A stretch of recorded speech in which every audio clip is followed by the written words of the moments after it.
छत्रपती संभाजीनगर जिल्ह्यामध्ये अन्न आणि औषध प्रशासनानं बाटलीबंद पिण्याच्या पाण्याच्या व्यवसायावरती मोठी कारवाई केली आहे। वैजापूर तालुक्यामधल्या गंगापूर इथल्या एका वॉटर प्लांटवरती टाकलेल्या छाप्यामध्ये तब्बल 10,01,600 रुपयांचं बाटलीबंद पिण्याचं पाणी जप्त करण्यात आलंय। गोपनीय माहितीच्या आधारे करण्यात आलेल्या या कारवाईमध्ये ओमरीच, यशरीच आणि हायड्रा शुअर या ब्रँडच्या पाण्याचे 5 नमुने तपासणीसाठी घेण्यात आलेत।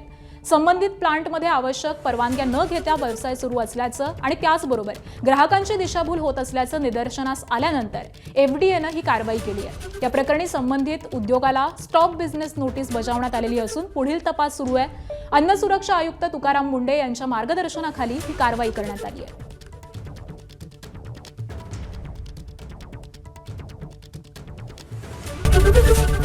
एबीपी माझा, उघडा डोळे बघा नीट।